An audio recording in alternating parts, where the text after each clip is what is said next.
nights ago, I ordered myself a very slutty pizza. I mean, the bitch was dripping. That dirty little stuffed crust wanted to be me so bad that I just ate the little top like she meant nothing to me, and she loved it. That really knocked me out for the night, so I decided to haul myself upstairs and get to my office, or my bed. And I started to go through the figures for the cafe. I run a guinea pig-themed cafe, but it's going to close, unless the check falls out of the sky or a banker comes on my ass, but neither of those can happen. And I don't want to dignify the banker man with a proper mention, so I'm just not going to talk about him, or how I wish I could just own up to the fact that I have no morals and just let the banker man come on my ass for £10,000, but apparently we're not supposed to do that. So, okay. I won't. Even though it would solve everything, I won't. Even though it could. I'm lying in my office, and the numbers for the cafe start to jump out at me like little ninjas, so I rationalized it would be a good idea to switch off for a bit, improve my mind. So I watched a pretty good movie actually called 17 again with Zac Efron, who is it. I know. He's actually like a really good actor. So, yeah. The film good one was. Check it out. But then that finished, so I lay there. And I'm thinking numbers, cafe, numbers, Zac. I googled Obama to keep up with, It turns out it's also attractive. Numbers, Zac, Obama, numbers, and suddenly I'm on YouPorn having a horrible life. That was just the right sort of gangbang. No, that really knocked me out for the night. So I put my computer away, I leaned over, kissed my boyfriend Harry goodnight, and went to sleep. 5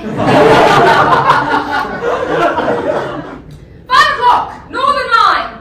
I'm trying to read an article about how the word feminist has apparently become dirty.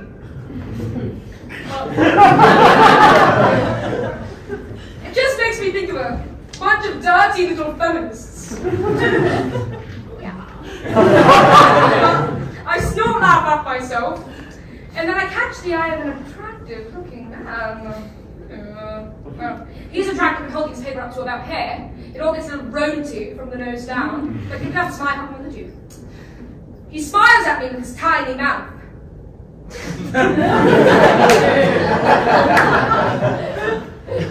I smile back. And he looks down, and I look down. And then we both look up at the same time. Little giggle. Other people in the carriage start to notice charmed by the moment. It's revolting. The tube is pulling into Tottenham Court Road. And we both stand up at the same time. I could vomit. He says, well, this doesn't happen very often, does it? I reply back with horribly giggly. Oh no, yeah. This place is quite rare, yeah. He says he's got this crazy idea. And that crazy idea is that he take my number. I know the rules. So I asked about her super high-powered, perfect work job, super life.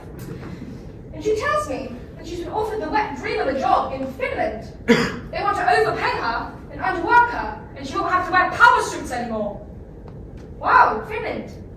But she's turning it down because her husband thinks she shouldn't go because of Jake.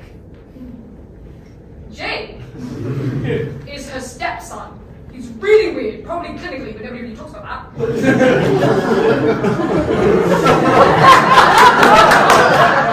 And he freaks out if she's away longer than a day.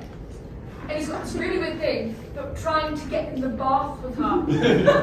He's 15. No, he's 7. No, he actually is 15. He's not your son. She says, that's not the point. No, I didn't make a face. No, this is about you. I knew that you'd say that. I tell her she shouldn't let other people get in the way of what she really wants. And that Finland is what she really wants. She tells me that her husband isn't other people, that her husband is her life. And I tell her that her husband tried to touch me up at Christmas. I don't know why I say it. It's true, but he was drunk, so. Suddenly I'm at a familiar doorstep. I ring the bell. And I ring the bell. And I hammer at the door. And I yell like the going! This should be humiliated, yelling through a man's letterbox in the middle of the night, but I'm ruining with that. A light goes on, and I can see his silhouette as he trudges down the stairs. He must recognize mine as well, because his body language shifts suddenly. He unlocks the latch and opens the door. He looks like shit.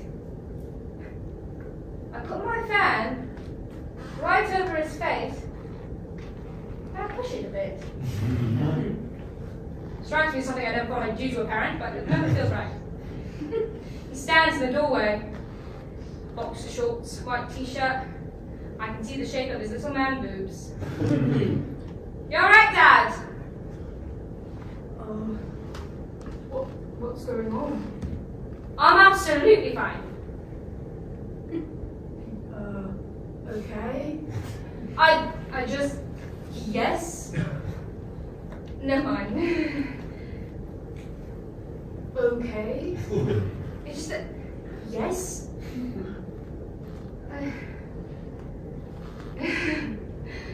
Oh, sorry.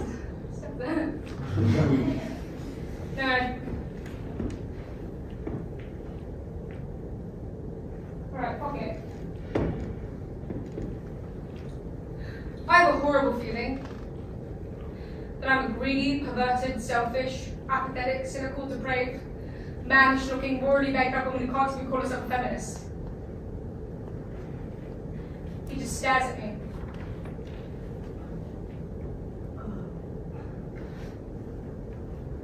You get that from your mother. Good one. Harry has terrible instincts. Once, and I think this might be the best thing he's ever done. But once, he was at a restaurant, and he's really quite shy, really. He was at a restaurant after having had a filthy night out with me the night before. I mean, the man was hanging. But he was having lunch on these important website bots when suddenly it hit him.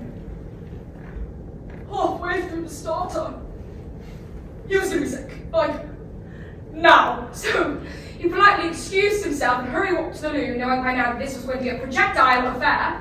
And he burst in a frenzy, and all the urinals were full, and all the cubicles were locked, and he couldn't quite bring himself to spew in the sink. So in a panic, he kicked out one of the cubicle doors, revealing a man sat having a shit. And then boom, it just all came out. He puked all over the guy sat there. He puked all over his shirt, his cock, his leg.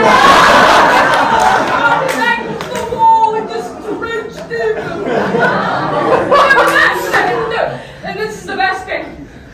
Harry rationalised in the frenzy of it all. Oh God! I've just puked on the side. He's gonna punch me, so he smacked him in the face! The next morning, I wake to him sitting on the edge of the bed, fully dressed, gazing down at me. He tells me that last night was incredible, which is a bit of an overstatement. And that, although it's always been a dream of his, he's never actually managed to up the butt with anyone before. And to be fair, he does have an enormous penis. But although it's always been a fantasy of his, he's never found anyone he can do it with. He touches my hair and thanks me in genuine earnest.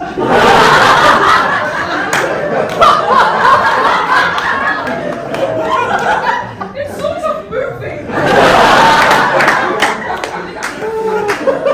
He kisses me gently, and I kiss him back, and then he's gone. For the rest of the day, I'm left wondering,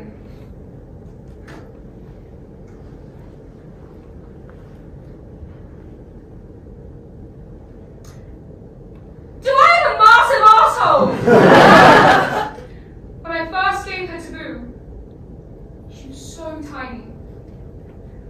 I put her in a little gift box from a crappy card shop. She sat there, in a little bit of cotton wool, looking up through a fizzy punky bit. She was ridiculous. She was like an overexcited ball of fluff. She would sit in your hand like in Boo's face. Boo's face when she opened the box.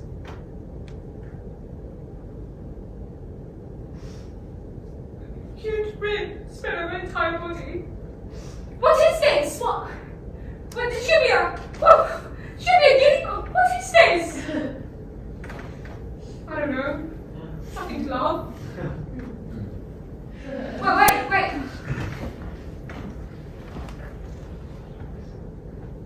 What made you laugh? What? On my CV, you said it was funny.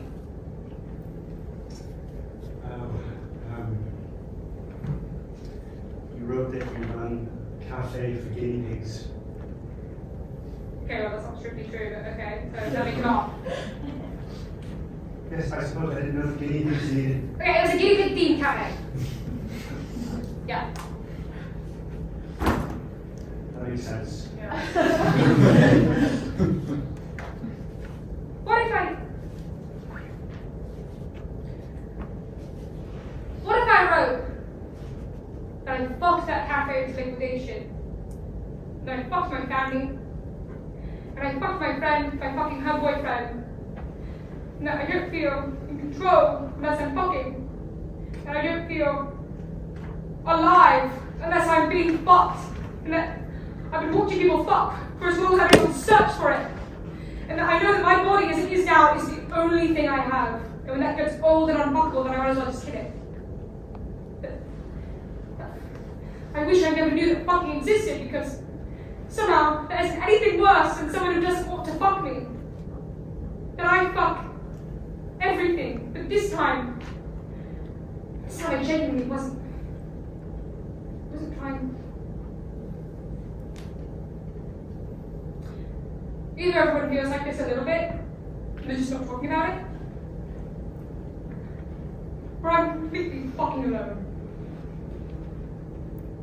Which is fucking